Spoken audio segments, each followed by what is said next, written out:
Mantenha o depósito. Igreja de Jesus Cristo, o que o Senhor espera de você? Há tantos assuntos que poderíamos abordar hoje para responder a essa pergunta.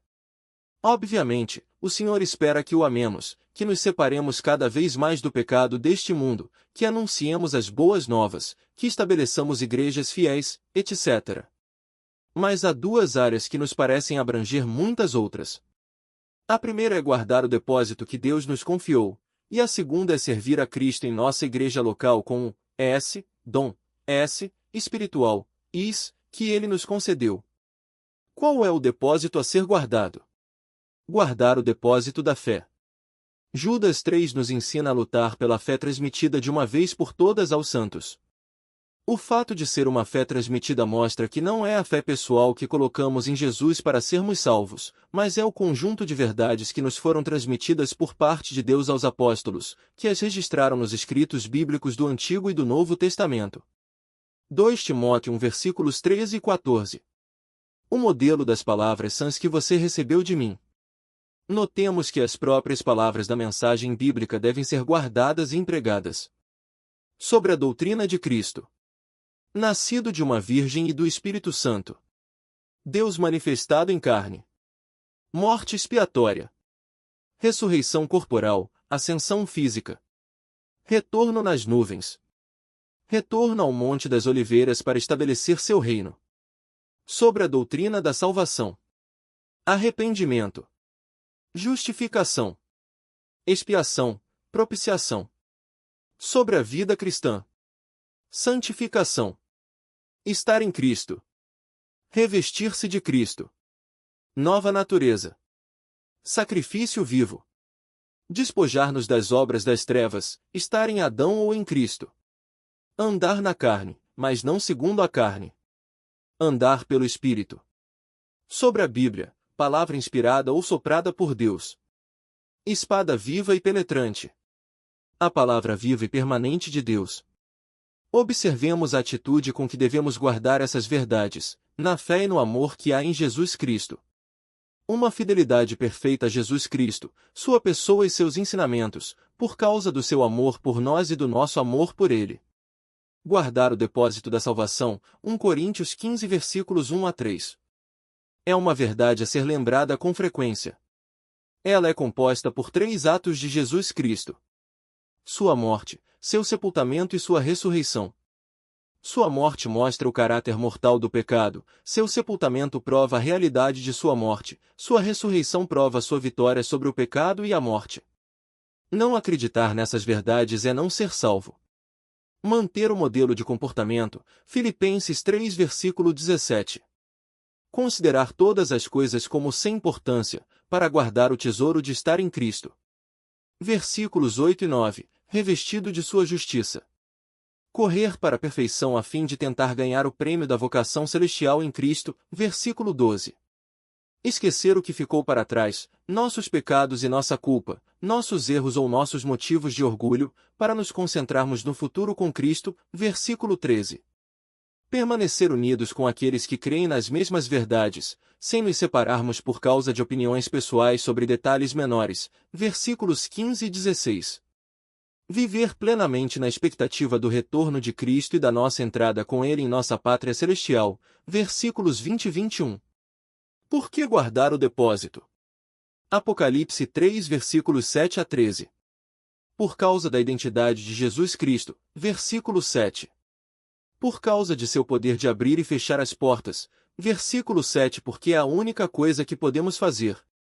Não temos poder em nós mesmos. Porque é a chave para a salvação das almas.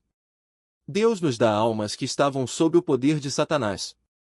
Somos mantidos fora da tribulação, um tempo de sedução pelo anticristo. Este é um versículo que mostra que a igreja do Senhor é arrebatada antes da tribulação. Há uma coroa prometida àqueles que guardam o que têm. Aqueles que guardaram o depósito. Guardar o depósito de quais perigos? Do perigo das doutrinas e práticas do catolicismo. As aparições da Virgem Maria aumentam constantemente em número e atraem multidões em busca de um encontro com ela e de um milagre da sua parte. Durante séculos, a Igreja Católica reivindicou a autoridade imperial por meio de um documento fraudulento intitulado A Doação de Constantino. Os papas dotaram-se de seus próprios exércitos e forças navais para dominar o mundo. Quem conhece os assuntos do Vaticano nos últimos 35 anos está bem ciente de que o Príncipe das Trevas tem seus agentes na corte de São Pedro, em Roma. Citação de Malachia Martin, ex-jesuíta e professor do Instituto Pontifício Bíblico do Vaticano. O Hospital Santa Maria, no Arizona, foi o primeiro hospital católico a incorporar a cura indígena com a contratação de um curandeiro indígena em 1984. Jesus é a realização do que os grandes místicos do mundo esperaram durante séculos, segundo J. M. Talbot, fundador dos Irmãos e Irmãs Católicos Romanos da Caridade. No Haiti, os altares vodú católicos costumam ficar lado a lado nas igrejas. João Paulo II explicou aos crentes vodú que eles não trairiam sua fé ao se converterem ao cristianismo. Ele disse aos padres vodú que, assim como eles invocavam seus ancestrais para sua religião, da mesma forma os cristãos reverenciavam seus ancestrais, desde os apóstolos até os missionários. Um jovem especialista em estigmas católicos declarou: muitos crentes dizem, a crucificação de Jesus não foi nossa salvação de uma vez por todas? Não. Foi o início da nossa salvação. O plano redentor continua. Deus escolhe certas pessoas para participar na paixão de Cristo. Jesus está sempre a oferecer-se. Os perigos da psicologia. O homem tem uma mente que usa o cérebro, mas nossa mente é diferente do nosso cérebro. A ciência não tem como observar as mentes ou prever uma decisão ou um comportamento. A Bíblia diz que o problema do homem é que ele está separado de Deus pelo pecado. A psicologia diz que ele é um doente que precisa de terapia e reconciliação com sua verdade interior. Freud disse que a religião é inimiga, mas estabeleceu uma nova religião em que o homem é Deus. Ele colecionou um grande número de estatuetas gregas, romanas, orientais e egípcias. Ele dizia que usava algumas delas para escrever. Ele acreditava que todo pensamento, sentimento ou motivação tinha suas raízes nos desejos sexuais. Suas duas grandes teorias são as da inconsciência e do determinismo psíquico. Essas teorias não deixam espaço para a responsabilidade pessoal. A pessoa é reduzida ao status de vítima, sem qualquer esperança de cura. Jung e Freud foram ambos influenciados pelo ocultismo. Na parapsicologia, o objetivo é entrar em contato com outros espíritos ou inteligências para influenciá-los ou ser influenciado por eles. Deuteronômio 18, versículos 10 a 12. Alguns psicólogos cristãos utilizam a terapia de recuperar memórias suprimidas. São falsas memórias, obtidas por hipnose, que dizem respeito a abusos sexuais na primeira infância ou sacrifícios humanos dos quais os pacientes se lembram. Pais inocentes são acusados e famílias são destruídas por essas falsas memórias. A resposta? 2 Pedro 1 versículo 3. Os perigos do carismatismo. O movimento dos sinais e prodígios, Mateus 7:23. Baseia-se na cobiça pela saúde, riqueza e poder sobre-humano. Falsas profecias. Muitos enviam cartas personalizadas a milhares de doadores. Em uma de suas cartas, o televangelista disse que teve um poderoso espírito de profecia e deu 33 profecias precisas a todos os seus destinatários, mas cada um acreditava que era só para ele. Um ano após a morte de uma mulher que acreditava nesse televangelista, o marido viúvo recebeu uma carta dizendo que ele tinha tido uma revelação na noite anterior de que a mulher seria totalmente curada. Benin previu publicamente: Deus me disse para lhes dizer que, em 1994 ou 1995, Deus destruirá toda a comunidade homossexual da América. Kenneth Copeland disse, em janeiro de 1976, vocês verão milagres incríveis, braços ou pernas amputados voltarão a crescer, os olhos voltarão ao lugar deles nos cegos, seu carro consumirá 7 vezes menos combustível do que agora. O engano da imaginação. Na Sociedade de Pesquisa Psíquica de Toronto, os pesquisadores imaginaram a história de um fantasma chamado Felipe.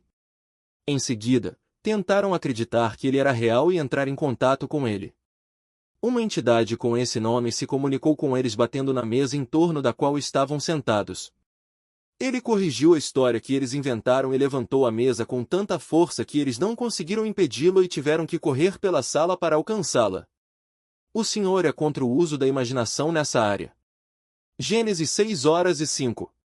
8:21. Jeremias 13:10. Os carismáticos incentivam o crente a imaginar e visualizar a resposta que deseja, depois incubar esse pensamento, exigir do Senhor e sempre a obterão. A profetisa desse movimento chamava-se Agnes Sanford. Para ela, qualquer método era válido para se conectar a esse fluxo de energia, essa alta voltagem da criatividade de Deus. Ela dizia, nós fazemos parte de Deus. Ela chamava Deus de energia primária.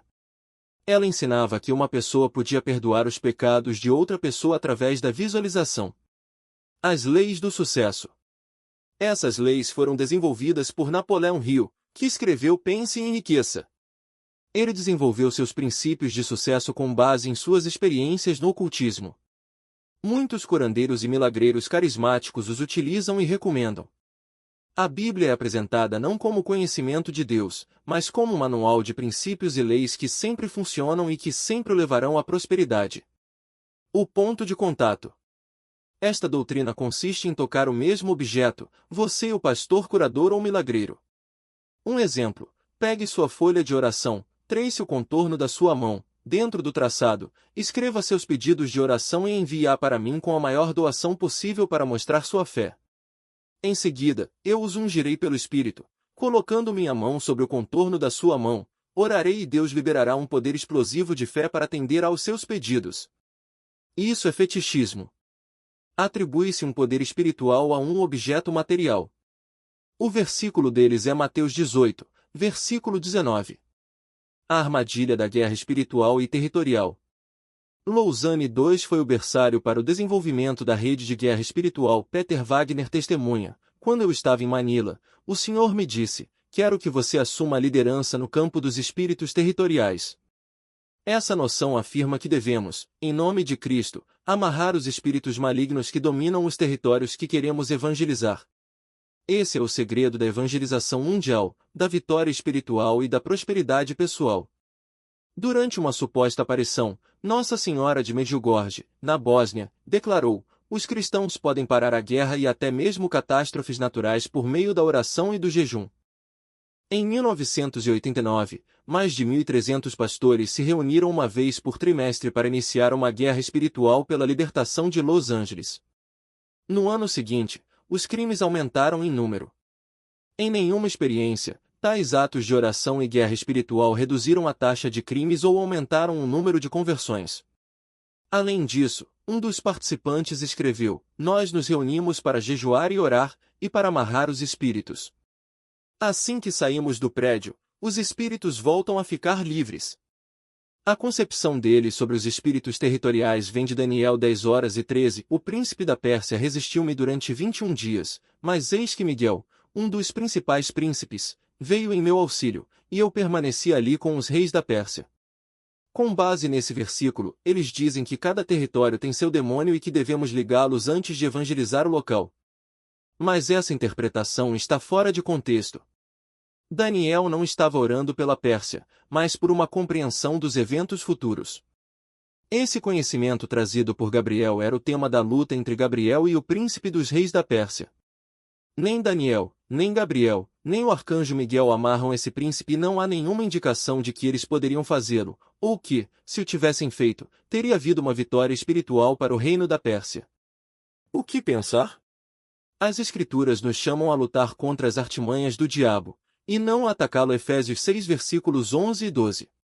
Com o escudo da fé, podemos extinguir as flechas inflamadas do maligno, e não atirar nele. A fé é uma questão pessoal e o escudo protege o crente individualmente. Este escudo não pode ser estendido sobre os não crentes. A vitória é conquistada ao crer na verdade da palavra de Deus, que é a espada do Espírito. Mesmo quando Paulo expulsou o demônio da jovem em Filipos, foi porque ela os havia seguido por vários dias e ele estava cansado e entristecido pela tentativa de Satanás de apresentar seu ministério como uma obra de adivinhação. Jesus disse que todo o poder lhe foi dado no céu e na terra. Cristo é aquele que amarrou o homem forte. E ele fez isso, Não por seu poder divino, mas pelo pagamento por nossos pecados na cruz. Satanás foi derrotado e Cristo tem toda a autoridade.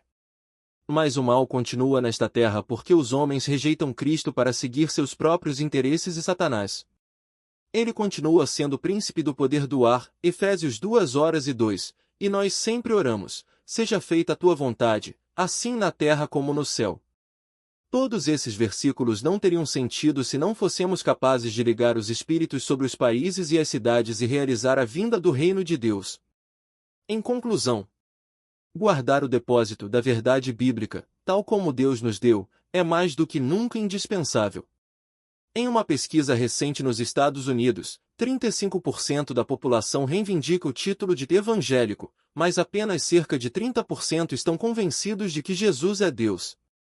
Compreendemos o quanto Jesus conhecia o nosso mundo quando disse: muitos falsos profetas se levantarão e enganarão a muitos. E, por se multiplicar a iniquidade, o amor da maioria esfriará. Quem é, então, o servo fiel e prudente, que o seu Senhor colocou sobre os seus para lhes dar o alimento no tempo certo? Feliz esse servo, que o seu Senhor, ao chegar, encontrará fazendo assim. Igreja de Jesus Cristo, o que Jesus Cristo espera de você? Que você guarde o depósito.